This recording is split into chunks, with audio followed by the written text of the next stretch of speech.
राजघाट और लाल किला ही नहीं, Gita colony flyover से लेकर आईएसबीटी और कश्मीरी गेट तक यमुना का पानी समंदर बना हुआ है। रिंग रोड से लेकर आईएसबीटी तक अभी भी ट्रैफिक बंद है। लोग अक्षरधाम निजामुद्दीन से आईटीओ होते हुए NH-24 के रास्ते सफर करने को मजबूर हैं। गीता कॉलोनी फ्लाईओवर के पास मंजर कैसा है आप खुद देख लीजिए। आईएसबीटी की तरफ जाने वाली सड़क दरिया बनी हुई है। यहाँ सड़क पर पानी इतना है कि कोई भी डूब सकता है। अंदर तक हम जाएंगे, जितना गहराई में हम जाएंगे, पानी का लेवल देखिए उतना ज्यादा यहाँ पे बढ़ता हुआ नजर आएगा। अब देखिए ये पूरा पानी सीने तक आ गया है और ये एक जगह का हाल नहीं है, ये आपको नजर आएगा दिल्ली के अलग अलग जगहों पे। कुछ ऐसा ही हाल है दिल्ली के अलग अलग जगहों पे जहां पे पानी में पूरी तरीके से दिल्ली जो है वो डूबी हुई है। दिल्ली के मुकुंदपुर इलाके में बाढ़ में डूबने से 3 बच्चों की मौत हो गई। ये बच्चे बाढ़ के पानी में नहाने गए थे। विनाशकारी बाढ़ ने इंसान ही नहीं जानवरों की जिंदगी भी मुश्किल कर दी है। बाढ़ में सैकड़ों गायें और कुत्ते भी फंसे हुए हैं। एनडीआरएफ के साथ कुछ निजी संस्थाएं भी इंसानों के साथ जानवरों को बचाने में लगे हैं। सिर्फ इंसान की हालत यहाँ पर मुश्किल में है, उनके लिए जीना यहाँ पर मुश्किल हो रहा है, बल्कि जो जानवर हैं, जो सड़कों पर आपको कुत्ते घूमते हुए नजर आते हैं, चाहे वो गाय हो चाहे वो कोई भी पशु हो। बाढ़ ने ऐसी तबाही मचाई है कि हजारों लोग भूख से तड़प रहे हैं। मंजर बेहद भयावह है। दिल्ली पुलिस के 4500 जवान लोगों की मदद में लगे हैं। एनडीआरएफ की 16 टीमें तैनात हैं। गुरुवार रात से आर्मी भी डटी हुई है। पीडब्ल्यूडी की टीमें एक्टिव हैं, लेकिन लोगों की मुसीबतें कम नहीं हो रही। कश्मीरी गेट के पास पानी का लेवल कुछ कम हुआ है, लेकिन रिंग रोड पर अभी भी कई फीट पानी मौजूद है। गीता कॉलोनी और राजघाट में ट्रैफिक बंद है। लाल किला टापू बना हुआ है। तो दिल्ली डूबी हुई है, लेकिन दिल्ली सरकार का ध्यान इस पर बिल्कुल भी नहीं है। अरविंद केजरीवाल लगातार आरोप प्रत्यारोप की सियासत में लगे हुए हैं। जी हाँ, उनका कहना है, अरविंद केजरीवाल कह रहे हैं कि उत्तर प्रदेश और हरियाणा सरकार की वजह से आज दिल्ली में ये हाल बना है। इन्हीं की वजह से दिल्ली आज डूबी हुई है। लेकिन हकीकत क्या है, फैक्ट रिसर्च हमने किया है, वो आपको दिखाते हैं।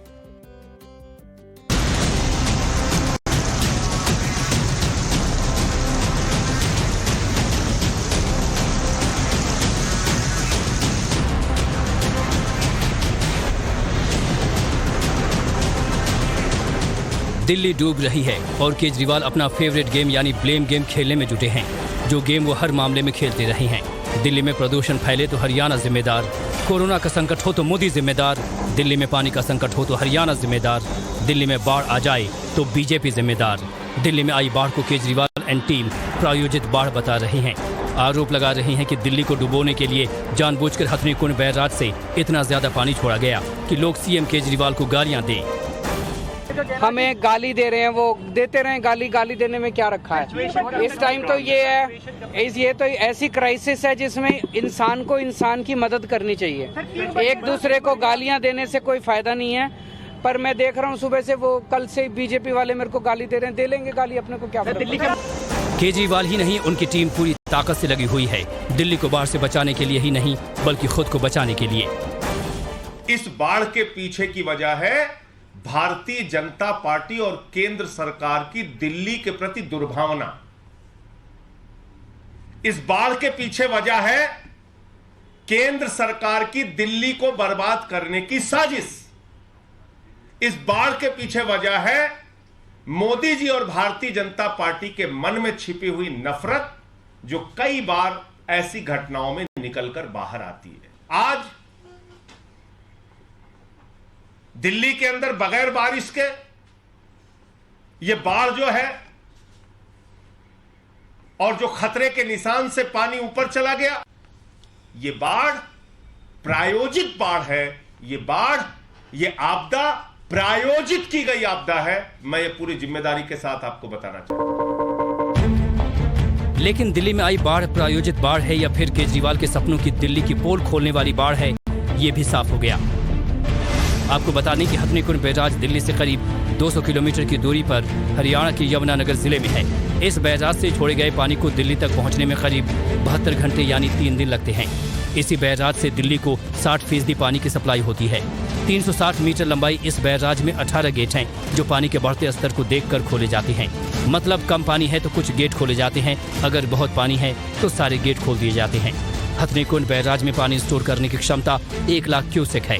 जैसे ही बैराज में पानी 1 लाख क्यूसेक से ऊपर जाता है तो हथनीकुंड बैराज के 18 गेट खोल दिए जाते हैं।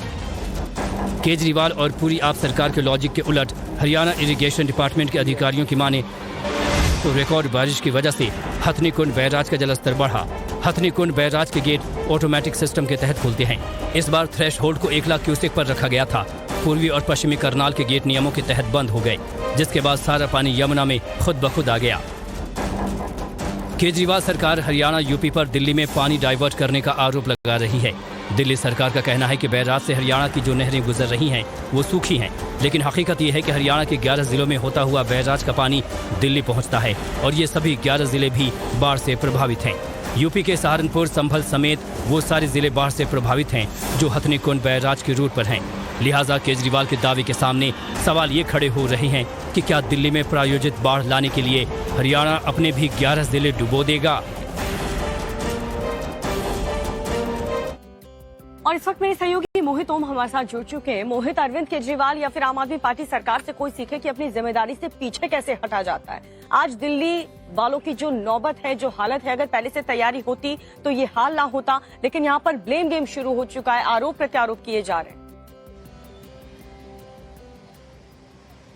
देखिए, हम इस वक्त शांतिवन इलाके में मौजूद हैं और यहाँ जब मौजूद लोगों से हमने बात की तो उन लोगों का कहना है कहाँ है केजरीवाल, यानी सरकार के ऊपर सवाल खड़े कर रहे हैं। और सवाल खड़े करने वाजिब क्यों है, मैं आपको बताता हूँ, दृश्य दिखाता हूँ। आप देखिए, ये यहाँ पे जल भराव हो रखा है और कल मुकुंदपुर इलाके में 3 लोगों की मौत हुई। और आप देखिए, यहाँ पे रोकने के लिए ऐसे लोगों को जो पानी के अंदर जा रहे हैं, ना यहाँ तो कोई सरकार का नुमाइंदा खड़ा हुआ है, ना ही दिल्ली पुलिस मौके में मौजूद है। यानी सवाल खड़े होने लाजमी बनते हैं, क्योंकि आप देखिए पानी उन लोगों के शरीर पे के बिल्कुल आधे हिस्से तक पानी मौजूद है। और आप देखिए कि यहाँ पे लोग मस्ती कर रहे हैं, नहीं समझ पा रहे कि ये इनके लिए कितना खतरा हो सकता है, लेकिन ऐसे लोगों को रोकने के लिए सरकार नहीं है। और ये वो रोड है जो वीवीआईपी रोड है, राजघाट के पास का ये रोड है पूरा। और यहाँ पे आप देख सकते हैं किस तरीके से पूरी तरीके जल भराव है। और जल भराव यहाँ पे है जरूर, लेकिन सरकार ना तो यहाँ पंप लगा रही है और ना ही पानी निकालने का कोई काम कर रही है। पिछले कल के मुकाबले की बात करें, कल से अगर देखें तो यहाँ ये पूरा इलाका जो है शांतिवन के सामने का, यहाँ पे पूरा जल भराव था। पानी थोड़ा नीचे जरूर उतर रहा है, लेकिन इस पानी को पूरी तरीके से निकालने के लिए यहाँ पर ना तो कोई सरकार का नुमाइंदा नजर आ रहा है, ना ही दर्शकों को दिखाएंगे कि दिल्ली में हालात क्या हैं और कैसे सरकार इन तक मदद नहीं पहुंचा पा रही है। बहुत बहुत शुक्रिया मोहित आपका। खबरों में आगे बढ़े उससे पहले एक नजर इस वक्त की हेडलाइंस पर।